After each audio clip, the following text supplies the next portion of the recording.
آج سے ٹھیک 76 سال پہلے 12 اگست 1948 کو سینکڑوں خدائی خدمتگاروں پر بابڑا کے مقام پر ایک جبر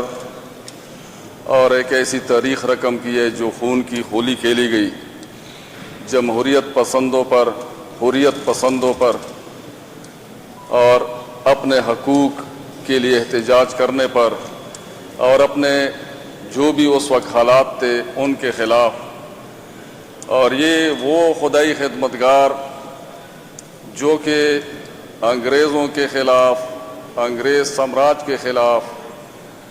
اور بر صغیر پاک و ہند کی آزادی کے لیے، پاکستان کی آزادی کے لیے انہوں نے بے تحاشا قربانیاں دی۔ اور ایسا جبر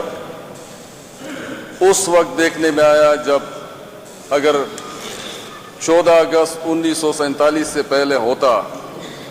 تو ہمارا گلہ اغیار سے ہوتا، بلکہ اغیار سے بھی نہ ہوتا، ہمارا گلہ یہ ہوتا کہ ہم ایک غلام قوم تھے اس وقت۔ لیکن جب 14 اگست 1947 کو پاکستان معرض وجود میں آیا تو اس کے بعد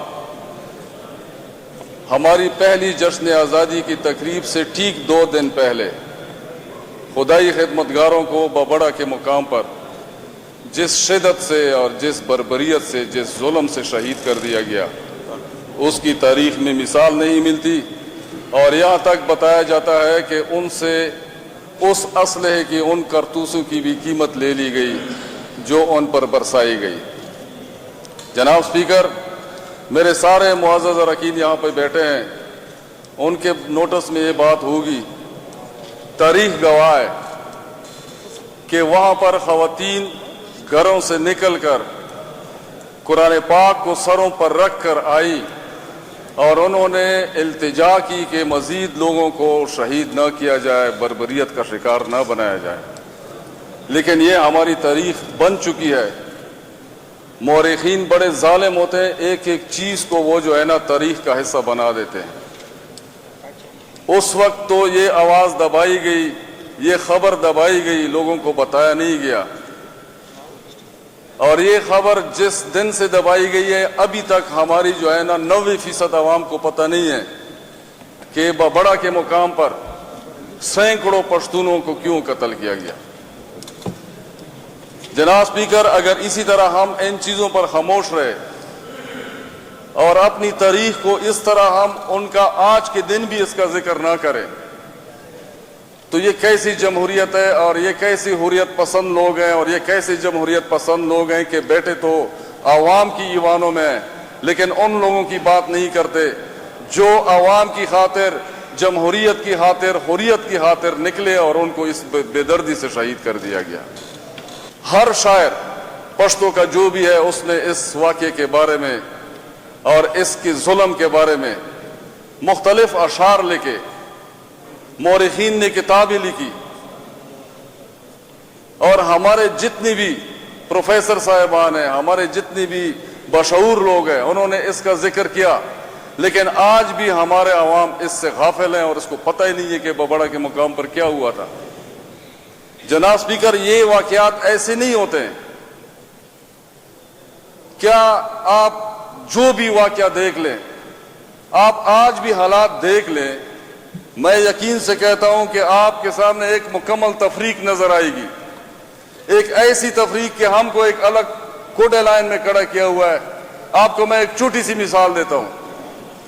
کہ ہمارے لیے دین، ہمارے لیے ہمارا عقیدہ، ہمارے لیے ہمارا مذہب ایک سزا بنائی جا رہی ہے۔ اب ہم اتنے بدقسمت ہیں، پنجاب والے اور باقی پاکستان والے اتنے خوش قسمت ہیں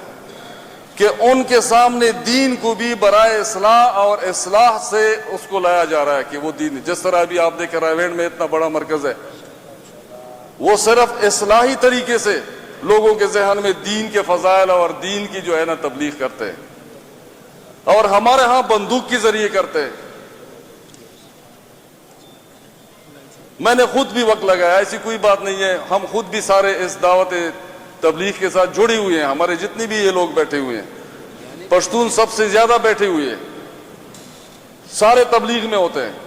لیکن میں آپ کو صرف اور صرف مثال دیتا ہوں کہ ہمارے لیے دین کو بندوق کے ذریعے رائج کیا جا رہا ہے، جبکہ باقی پاکستان میں اسراء کے ذریعے ہمارے لیے بے سے بندوق پڑھایا جا رہا ہے۔ ہمارا قائد عمران خان کیا کہہ رہا ہے کہ ایک سلیبس ہونا چاہیے، ایک معیار ہونا چاہیے۔